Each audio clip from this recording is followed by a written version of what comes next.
చూస్తున్న అందరికీ నా హృదయపూర్వకమైన వందనాలు తెలియజేస్తున్నాను. ఈరోజు వాక్యం 2వ సమూయేలు గ్రంథం 4వ అధ్యాయం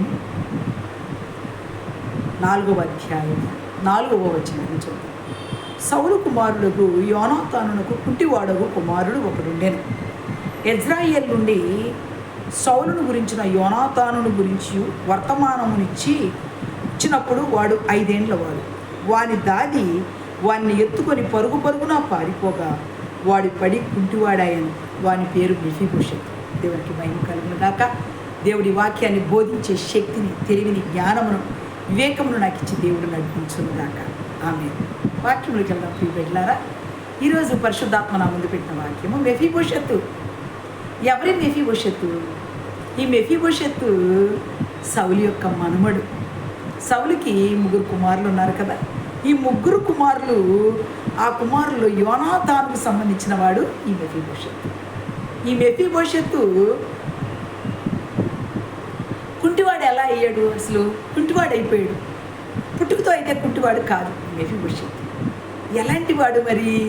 ఇతనంట తన దాది చేతిలో పెరుగుతున్నారు. అంటే రాణీలంటే అంతే కదా, పుట్టిన బిడ్డలను దాసీని పెంచుతారు. అయితే ఆ దాది ఎప్పుడైతే సౌలు తన 3 కుమారులు అక్కడ చనిపోయారనే వార్త వచ్చిందో, ఆ వెంటనే తన పిల్లోడిని ఎత్తుకొని పరుగున పరిగెత్తుతున్నట్టు. తను బాగా స్థూలకాయ కాబట్టి పరిగెత్తుతూ ఉన్నప్పుడు ఆ పరిగెత్తే మూమెంట్లో ఆ పిల్లోడి మీద పడిపోయింది, ఆ కాళ్ళ మీద పడిపోగానే ఆ పిల్లోడు కాళ్ళు 2 ఇరిగిపోతే ఆ కాళ్ళు 2 ఇరిగిపోయిన ఆ పిల్లోడికి వాయిద్యం చేయడానికి కూడా అవకాశం ఉంది. అయినా కాళ్ళు రావన్నాడు. ఇక ఏం చేయాలో తెలియక ఆ పిల్లోడు కుంటివాడైపోయాడు. సౌలు యొక్క మనుమడు యోనాతాను యొక్క కుమారుడు.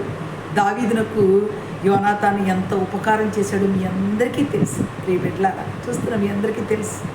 యోనాతాను ఎంతటి గొప్ప స్నేహితులు. బైబిల్ గ్రంథంలో గొప్ప స్నేహితులు ఎవరైనా ఉన్నారు అంటే వాళ్ళిద్దరూ ఎవరంటే దావీదు మహారాజు గారు, ఇటు యోనాతాను. వీళ్ళిద్దరూ ప్రాణ స్నేహితులని బైబిల్ చెప్తా ఉంది. ఈ స్వార్థ ప్రకటిస్తున్న నాకైతే ఎన్నో మార్లు నేను ప్రకటించాను ఈ దావీదు మహారాజు గారి గురించి, యోనాతాను అనే వీళ్ళిద్దరు స్నేహితుల గురించి మాట్లాడటం జరిగింది. ఇప్పుడు కూడా మెఫీబోషెతు గురించి మాట్లాడుకునేటప్పుడు కూడా వారిద్దరి యొక్క స్నేహాన్ని జ్ఞాపకం చేస్తున్నాడు పరిశుద్ధాత్మ దేవుడు. మరి స్నేహం ఎలాంటిది? ప్రాణం ఇచ్చే స్నేహం. ఆ స్నేహంలో మాలిన్యం ఉందా? లేదు. తండ్రి అయిన సౌలు మరి దావీదును చంపాలని చూస్తున్నాడని తను తెలుసుకొని మరి తండ్రి చేత ఆగట్టుగొట్టుదాని కొడుకా అని కూడా తిట్టించుకొని ప్రత్యేకంగా వచ్చి తన స్నేహితుడిని రక్షించుకున్నవాడు యోనాతాను. మరి యోనాతాను చేసిన ఉపకారానికి దావీదు ప్రత్యుపకారం చేయాలని అనుకుంటున్నాడా లేదా? అనుకుంటున్నాడు. సౌలు మరణించిన తర్వాత రాజ్యానికి రాజుగా దావీదు మహారాజు అయ్యారు. దావీదు మహారాజు గారు అయిన తర్వాత ఆయన ఉపకారం చేయటం కోసం వెతుకుతున్నాడు. యోనాతాను సంతతిలో ఎవరన్నా మిగిలి ఉన్నారా అని అడిగాడు. అవును, ఉన్నారని చెప్పారు. ఎక్కడున్నాడంటే మాకీరు ఇంట ఉన్నాడన్నాడు. మాకీరు ఇంట ఈ మెఫీబోషెతు ఎదుగుతున్నాడు అని చెప్పారు. అప్పుడు అన్నాడు, అక్కడున్న పనివారిని, అక్కడున్న సైనికులను ఆజ్ఞాపించాడు, వెళ్ళి తనని తీసుకుని ఆ ఇంటికి తీసుకురండి అన్నాడు. అప్పుడు వీళ్ళంతా సైన్యమంతా వెళ్ళి మెఫీబోషెతుని ఎత్తుక్కుంటూ వెళ్ళి అక్కడున్న ఆ ఇంట్లో నుంచి మరి అడిగారు, మాకీర్ని అడిగారు. ఆ ఇంట్లో ఉన్న ఆ పిల్లోడిని తీసుకెళ్ళాలి, దావీదు మహారాజు గారు తీసుకురమ్మన్నారని చెప్పాడు. చెప్పినప్పుడు ఆ పిల్లోడిని తీసుకొని బయలుదేరి వచ్చాడు. తీసుకొచ్చినప్పుడు మరి సంకలో కర్రలు పెట్టుకొని నడవలేక అప్పటికే వివాహం అయిపోయింది మెఫీబోషెతుకి. మీకా అనే ఒక కుమారుడు ఉన్నాడు. ఆ కుమారుడు తీసుకొని వస్తూ ఆ టయాల్లో దావీదు మహారాజు సంస్థానానికి వచ్చినప్పుడు భయపడ్డాడు.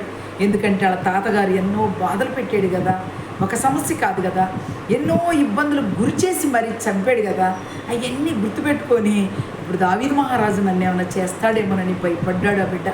కానీ భయపడి వెంటనే వచ్చి అయ్యా, ఈ చచ్చిన కుక్క వంటి వాడిని అయ్యా ఎందుకు పిలిపించారు రాజా అని అడిగాడు. అయ్యా భయపడబాకు, నేనేమి చేయను నాయన, నిన్ను లే అని పైకి లేపడి సాగిలిపడి నమస్కారం చేసినప్పుడు ఆ మెఫీబోషెతు నిజంగా కుంటివాడై ఉండి సాగిలిపడి నమస్కారం ఎలా చేసి ఉంటాడండి? ఎలా కష్టపడుతూ సాగిలిపడి నమస్కారం చేసి ఉంటాడండి? ఆ కుమారుడు ఎంత కృతజ్ఞత చూపిస్తున్నాడో చూశారు. తండ్రి రక్తం ప్రవహిస్తుంది, తగ్గింపు నేర్పుతున్నాడు. అవిటితనంలో కూడా తగ్గింపు నేర్పుతున్నాడు. రాజుకి నమస్కారం చేశాడు, రాజు నమస్కారాన్ని స్వీకరించాడు.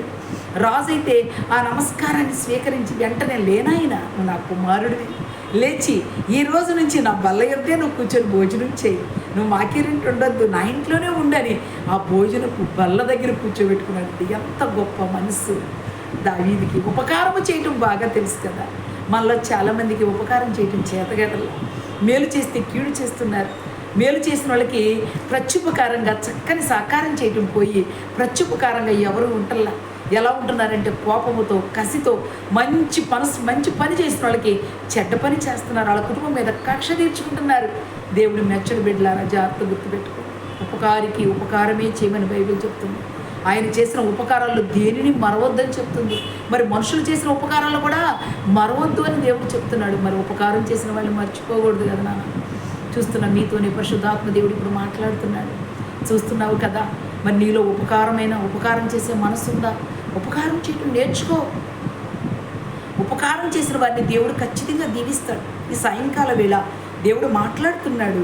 మరి మీతోనే మాట్లాడుతున్నాడు. మెఫీబోషెతుపై దావీదు శాశ్వత కృప, ఆనాడు యేసుక్రీస్తు వారు తండ్రి అయిన దేవుడు ఇదిగో దావీదుకి శాశ్వత కృపనిచ్చి యేసుక్రీస్తు వారు దావీదు గారి వంశావళిలో పుట్టేటట్టుగా చేసి అంతటి కృపనిచ్చాడు కదా, శాశ్వత కృపని. అంతటి కృపను పొందుకున్న దావీదు తన పాపాలన్నీ ఒప్పుకున్నాడు. మీకు తెలుసు, తప్పు చేసుకోవడం, తప్పును ఒప్పుకున్నాడు. గొప్ప రాజు దావీదు మహారాజు. ఆ దావీదు మహారాజు ఈనాడు స్నేహితుడి కుమారుని తీసుకొచ్చి ఇంట్లో పెట్టుకున్నాడు. ఇంట్లో పెట్టి భోజనపు బల్ల మీద ఆహారం పెడుతున్నాడండి. ఎంత గొప్ప సంగతి. నిజంగా అంతటి గొప్ప మనసు మనకు కూడా ఉండాలి. కష్టకాలంలో ఆదుకున్న వారికి ఉపకారం చేయాలి. నువ్వు గొప్పోడు అయిపోయినాక, నువ్వు గొప్పదాన్ని అయినాక మర్చిపోకూడదమ్మా. ఉపకారం చేసిన వాళ్ళకి తిరిగి చక్కని ఉపకారం చేయాలి. నీకు చేతనైనంత వరకు చేశారు. ఆ రోజు కొంచెమే చేశారులే, ఇప్పుడు నేను కోటీశ్వరిని అయిపోయి నాకేంటి వాళ్ళని లెక్క చేయాల్సిన అవసరం ఏంటని అనుకోబోకమ్మా. నీ కష్టకాలంలో వాళ్ళు ఉపయోగపడ్డారు కాబట్టి నువ్వు ఖచ్చితంగా సహాయం చేయాల్సిన అవసరం ఉంది. కాబట్టి అలాంటి సహాయం చేయవలసిందిగా ప్రభు పేరట కోరుతున్నాను మిమ్మల్ని. ఇంకా ఎక్కడైతే మెఫీబోషెతు అక్కడ భోజనం చేస్తూ ఉండిపోయిందే కాక ఇంకేం చేశాడో తెలుసా? మెఫీబోషెతు అక్కడే ఉంటే సౌలు అక్కడ ఉన్న వారందరినీ ఆజ్ఞాపించాడు. ఏమని? ఇదిగో సౌలు యొక్క స్వాస్థ్యములు ఏమేమి ఉన్నాయో, సౌలు యొక్క భూభాగములు ఎక్కడెక్కడున్నాయో వాటన్నిటినీ తీసుకొచ్చి మెఫీబోషెతుకి అప్పచెప్పండి. మెఫీబోషెతుకి తీసుకొచ్చి ఆ పొలాలన్నీ అప్పచెప్పండి. దాని మీద పనివారిగా మీరు అంతా ఉండండి, తనను చూసుకోండి అని చెప్పి తన ఆస్తులన్నీ ఇప్పించడానికి కూడా ప్రయత్నం చేశాడు దావీదు మహారాజు. ఎంత గొప్ప మాట చూసారా? అందుకే మనం మంచి పనులు చేయాలి. మనం మంచి పనులు చేస్తే మనం చనిపోయినా కూడా మన పిల్లలకి ఎప్పుడు మేలే జరుగుద్ది. ఎవరు కీడు చేయలేరు. ఎందుకంటే వాళ్ళ తల్లిదండ్రులు భలే మంచివారు, అందరికీ సహాయపడేవాళ్ళు. వాళ్ళ పిల్లలకి ఎప్పుడు ఏ కీడు తలపెట్టకూడదని దేవుడు వాళ్ళ హృదయాలను తిప్పి మేలు కార్యాలు చేసేటట్టుగా చేస్తాడు నాన్న. అందుకోసమైనా మనం ఎవరిని ఎప్పుడు కూడా ఉపకారమే చేయాలి కానీ పాపము చేయకూడదు. కష్టాల్లో ఉన్న వారిని ఆదుకోవాలి. బలహీనుడికి ఊతమియ్యాలి. ఎవరు బాధల్లో ఉన్నారో, బలహీనతల్లో ఉన్నారో వాళ్ళని విడిచిపెట్టి పారిపోయేదానిగా ఉండకూడదు. వాళ్ళకి సహాయం చేయాలమ్మా, చేయాలి. ఇంకా అదే కాక మెఫీబోషెతు మరి యోనాతాను కుమారుడిగా ఉన్నాడు కదా. మరి అక్కడే ఉండంగా అబిషాలోము తిరుగుబాటు చేసాడు తండ్రి మీదకి.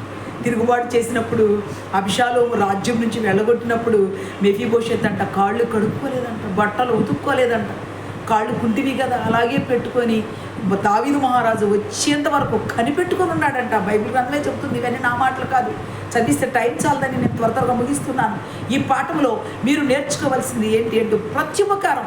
దావీదు ఉపకారం చేసినందుకు కుంటివాడు ఎంతకన్నా ఏం చేయలేడు కాబట్టి ఉపవాసం ఉన్నట్టుగా తన వస్త్రాలు ఉదక్కోకుండా తను కనిపెట్టుకొని తన రాజు రావాలని ప్రాధేయపడుతూ దేవుని దగ్గర విన్నపాలు పెడుతూ ఉన్నాడు. అప్పుడు యేసుక్రీస్తు వారిలాగా నిజంగా చెప్తున్నా అలాంటి మనసు మనకు కూడా కావాలి. యేసయ్య చెప్తున్న మనసు అదే నిజం చెప్తున్నా. దావీదు మహారాజు అయితే తిరిగి వచ్చాడు. అబిషాలోము చనిపోయిన తర్వాత మస్తకి వృక్షానికి వేలాడుతున్నప్పుడు యోవాబు చంపేసినాక అంతా అయిపోయినాక యుద్ధం అంతా ముగిసినాక వచ్చాడు. ఇంటికి వచ్చినాక మెఫీబోషెతు నాతో నువ్వు రాలేదే అని అడిగాడు. అయ్యా వీడిని ఎవరు తీసుకెళ్తారయ్యా? పనివాడు మోసం చేశాడయ్యా, నేను నీ దగ్గరికి రాలేకపోయానయ్యా, ఇక్కడే నిలిచిపోయానయ్యా, నేను చూడయ్యా నా కాళ్ళు కడగలేదు, నా వస్త్రం మార్చలేదు, నువ్వు వచ్చేంత వరకు నీకోసం కనిపెట్టుకుని ఉన్నానయ్యా అని చెప్పాడు మెఫీబోషెతు. దావీదు హృదయం కరిగిపోయింది. అక్కడ ఉపకారంగా ఉండాలి కదా. మన వాక్యమే ఉపకారం లేని వాడు ఎందుకు? మేలు చేస్తే మేలు చేయట్లా. నీకు ఆపదలో ఉన్నప్పుడు డబ్బులు ఇస్తే తిరిగేయడానికి బూతులాడుతున్నారు. డబ్బులు ఇచ్చిన వాళ్ళు తిరిగి మళ్ళీ ఇవ్వట్లేదు. ఎంతోమంది అప్పులు తీసుకున్నారు. కష్టకాలం ఉన్నప్పుడు జాలిపడి ఎవరైనా ఇస్తే ఆ డబ్బులు తిరిగి ఇవ్వట్లేదు. ఎన్నో ఇబ్బందులకు గురి చేస్తున్నారు. వాళ్ళని బాధ పెడుతున్నారు. వాళ్ళు ఎన్నో మాటలు అంటున్నారు, భయంకరంగా ఒక్కొక్కరైతే చంపేస్తున్నారు డబ్బులు అడుగుతున్నారని. మరి ఈ సిచ్యువేషన్లు ఇట్లా చేస్తే నీ బిడ్డల మీదకి దీవెన వస్తుందా? నువ్వు చేసిన కార్యాలన్నీ నీ బిడ్డల మీద పొయ్యబడతాయి కదా. అటన్నిటిని బట్టి నీ బిడ్డలు శిక్షించబడాలా? ప్రియ బిడ్డలారా, జ్ఞాపకం చేసుకో. ఎప్పటికీ ఉపకారికి ఉపకారమే చేయండి, అపకారం మాత్రం చేయొద్దని ప్రభు పేరిట తెలియచేస్తూ నా మాటలు ముగిస్తున్నాను.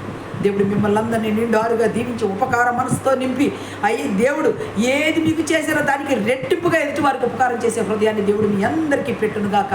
దేవుడు మిమ్మల్ని దీవించి ఆశీర్వదించునుగాక. ఆమేన్, ఆమేన్, ఆమేన్.